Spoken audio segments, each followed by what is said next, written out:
అంటే గురుగారు ఇప్పుడు మనం చూస్తున్న ఈ మానవులలో జన్మ తీసుకోవడానికి ముఖ్యమైనటువంటి గర్భాశయం.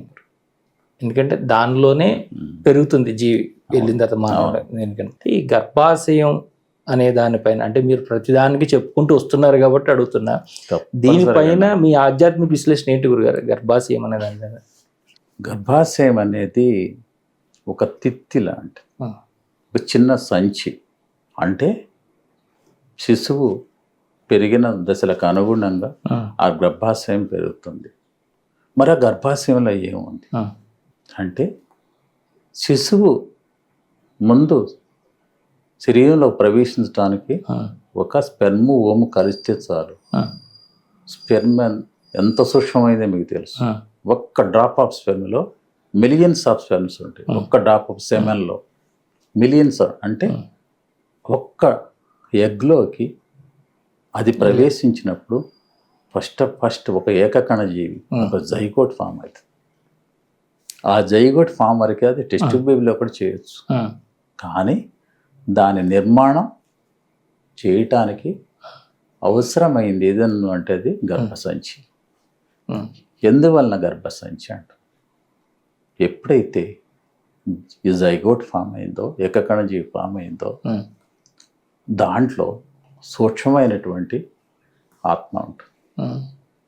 ఆ సూక్ష్మమైన ఆత్మే దాన్నోటు అది పెరుగుతున్న దశలకు అంటే ఆ కణ యొక్క విభజనలకు అనుగుణంగా అన్ని కణాల్లోకి ఆ యొక్క ఆత్మ ప్రవేశిస్తుంది.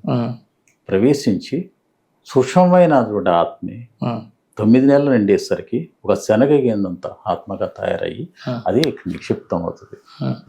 ఇది ఆత్మ దాంతో లింక్. రెండవది ఆత్మ అనేది చెప్పారు. ఆత్మానికి చుట్టూతున్నటువంటి లేయర్స్ లాగా ఉండేది ఆధ్యాత్మిక భౌతిక శరీరం. ఆధ్యాత్మిక శరీరం ఏంటి? ఆత్మ అదే అనంత విశ్వం. అనంత విశ్వం అంటే గెలాక్సీ. అది ఎట్లా ఏర్పడ్డది? జైగోటుగా ఉన్నా కానీ దాని చుట్టూ ఖచ్చితంగా ఆలోచన ఉంటుంది. జైగోటుగా ఉన్నా కూడా ఖచ్చితంగా అక్కడ ఆలోచన. ఎందుకని అనంత విశ్వం అంత ఆలోచన. అప్పుడు జైగోటు కూడా ఆశ్రయించి ఆలోచన ఉంటుంది. ఆలోచనతోటి గర్భసంచిలో ఉన్నటువంటి గెలాక్సీతో లింక్ అవుతుంది. గర్భసంచి లేయర్లో ఉండేది అనంతమైనటువంటి విశ్వంలో రూపుదిద్దుకున్నటువంటి గెలాక్సీ సముదాయం, ఖగోళ సముదాయం అంతా కూడా ఆ యొక్క గర్భసంచిలోనే ఉంటాయి. ఆ గర్భసంచిలో ఉన్నటువంటి అన్నీ కూడా ఆలోచన ద్వారా మానవ శరీరం ఆ యొక్క జైగోట్లోకి ప్రవేశిస్తుంది. జైగోట్ యొక్క విస్తరించిన దశలకు అనుగుణంగా ఈ యొక్క అనంత విశ్వం కూడా ఆ శరీరంలో విస్తరిస్తుంది. ఎప్పుడైతే పాప బయటకు వచ్చేందో ఆ టైంలో సంపూర్ణమైనటువంటి మన ఆధ్యాత్మిక శరీరం తయారై బయటకు వస్తుంది. అది వాస్తవం. అది కానీ ఫిజికల్ బాడీ అనేది ఎట్టకుండా తల్లి యొక్క దీని నుంచి వస్తుంది. అది మన ఒక బొడ్డు నుంచి ఒక వాళ్ళకి కావలసిన ఆహారం అంతా అందించటానికి భౌతిక శరీర నిర్మాణానికి అది ఉపయోగపడుతుంది. భౌతిక శరీరం నిర్మాణానికే కానీ అది అనంత విశ్వం రూపుదిద్దుకోవడానికి ఉపయోగపడితేనే గర్భసంచి అని నేను భావిస్తున్నాను. ఎందుకంటే కృత్రిమంగా గర్భసంచి ఇంతవరకు తయారు చేయలేదు. చేస్తారా ముందు నాకైతే తెలియదు, ఇప్పటికైతే లేదు. రెండింటిని ఫలదీకరణ కోసం స్పెర్మిని ఓవుని కలిపాడు, కానీ దానిని ఒక బేబీగా తయారు చేయడం ఆర్టిఫిషియల్గా ఎక్కడ చేయలేకపోతాం. మళ్ళీ ఇంకొక స్త్రీ గర్భసంచిలోకి ప్రవేశపెట్టక తప్పదు. అది ఆ గర్భసంచి ఎవరిదైనా కావచ్చు. ఆ స్పెర్మ్ ఓమ ఏ పురుషుడిది స్త్రీదైనా కావచ్చు. కానీ దాని చుట్టూతున్న అనంత విశ్వం అనేది గర్భసంచిలో ఉంది కాబట్టి ఏ స్త్రీలో ప్రవేశపెట్టినా కానీ ఆ శిశువు దాంట్లో తయారవుతుంది. అన్ని రకాల అవయవాలు స్త్రీ పురుషులకి కొంచెం మార్పు ఇటు మార్పుల్లో ఉంటుంటాయి. మరి ఈ గర్భసంచి అనేది పురుషుడికి ఎక్కడ ఉంటుంది? గర్భసంచికి పురుషుడు ఉండదు కాబట్టి పురుషుడు సంపూర్ణ వ్యక్తి కాదు, స్త్రీయే సంపూర్ణమైన వ్యక్తి. నేను అదే చెప్తా ఎప్పుడైనా. స్త్రీ ఒక సంపూర్ణమైన వ్యక్తి, పురుషుడు కానే కాదు. పురుషుడు అనేది స్త్రీలో ఒక అంతర్భాగం. That is masculinity inherently in the ఫెమినినిటీ. అంటే పురుషత్వంలో స్త్రీత్వం ఉంటుంది, స్త్రీత్వంలో పురుషత్వం అనేది అవకాశం తక్కువ. ఎందుకంటే XX అందుకోసమే దానికి ఉన్నాయి, దీనికి XY అని ఉంటాయి క్రోమోజోమ్స్. అంటే మళ్ళీ సైంటిఫిక్గా ఎనలైజ్ చేయాలనుకుంటే. అవును గురుగారు. అంటే ఇప్పుడు ఈ గర్భాశయం గురించి చెప్తూ ఆత్మ వైపుగా మీరు వెళ్ళారు. ఇప్పుడు ఆత్మ అనేది మొట్టమొదటి బిందువు ఏదైతే జైగోట్ అక్కడ ఫామ్ అయిందో రెండు కలిసి ఆ టైంలోనే ప్రవేశిస్తుంది సూక్ష్మ రూపంలో అని అంటున్నారు. అది రకరకాలుగా విడిపోయి అన్ని భాగాలకు వెళ్తుంది అంటున్నారు. అది మళ్ళీ అసెంబ్లీ అవుతుంది. అసెంబ్లీ అయ్యి ఇక్కడ చేరుతుంది. అసెంబ్లీ అయ్యి ఎప్పటికప్పుడైనా ఇక్కడికి వచ్చి ఎప్పుడైతే హార్ట్ అనేది ఫామ్ అవుతుందో, హార్ట్ ఫామ్ అవగానే అంటే హార్ట్ అనేది ఇదే ముందు ఫామ్ అయ్యి హార్టే ముందు తర్వాత ఫామ్ అయిందని కూడా చెప్పలేము. అందువల్లనే 7 months దాకా కూడా ఉంటే బేబీ బతకదు కదా. ఎందువల్ల బతకదు?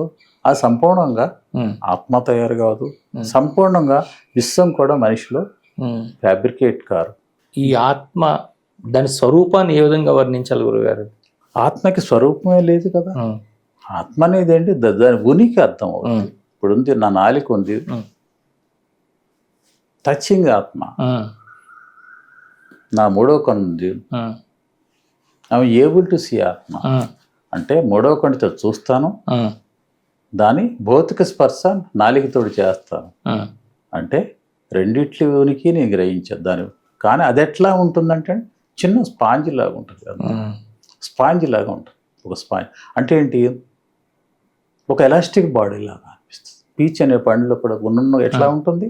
ట్రాన్స్పరెంట్గా అట్లా ఉన్నట్టు ఉంటుంది. అది ఇట్లా విస్తరించి ఉంటుంది. దాని యొక్క రోలు చాలా మొత్తం జర్నీ అంతట్లో కూడా దాని రోల్ ఉంటుంది. ఎందుకంటే అది నాలికలోకి వచ్చి అనుకోకుండా ఉమ్మిలో కలిసినా కానీ ఊస్తే ఉమ్ము బయటకు వస్తుంది, కానీ అది పోదు, మళ్ళీ అక్కడికే చేరుకుంటుంది. ఆ స్పర్శ ఎట్లా తెలుస్తుంది గురుగారు? అది ఒక జిలటిన్ పదార్థాలు అంటే మ్యూకస్ మెమ్బ్రేన్ లాగా అట్లా అనిపిస్తూ ఉంటుంది. అది దాని యొక్క డైనమిక్స్ అంటే ఏంటి? అది ఒక చోట స్థిరంగా ఉండదు. కుండలిని అవేకనింగ్ అయిన తర్వాత ఏ నాట్ని మనం ద్రవీభవన జరుగుతుందో, ద్రవీభవన జరిగి తటస్థీకరించబడాల్సి ఉంటుందో అక్కడికి చేరుకుంటుంది. చేరుకుని ఏం చేస్తుంది అంటే ఆత్మకి, అనంత విశ్వానికి ఎంత కనెక్షన్ ఉందో అర్థమైపోతుంది. అంటే ఏంటి? ఒక కరెంట్ వైర్ చుట్టూనటువంటి, ఎలక్ట్రిక్ వైర్ చుట్టూనటువంటి రబ్బర్ కేసింగ్లు ఎలా ఉంటుంది? లోపల కాపర్ వైర్ ఉంటుంది, పైన రబ్బర్ కేసింగ్. అట్లే ఆత్మ దాని చుట్టూ తిరుక్కుంటుంది, ఆ నరం చుట్టూ తిరుక్కుంటుంది. అంటే ఇది ముందే ప్రవేశించి ఉంది కాబట్టి దీనికి గత స్మృతులు ఉండే అవకాశం ఉందా గురుగారు ఆత్మకి? దట్ ఈస్ గత స్మృతులు అంటే ఓన్లీ ఎవల్యూషన్, అంతే, హ్యూమన్ ఎవల్యూషన్. అంతేగాని మానవుడిది కాదు. మానవుడు పోయిన జన్మది అనేది దీంట్లో నేను మళ్ళీ కంట్రవర్సీ అవుతుంది, నాకైతే తెలియదు. కానీ అది లేదు. నా ఉద్దేశం మాత్రం జన్మలు అనేవి నా ఉద్దేశంలో లేవు.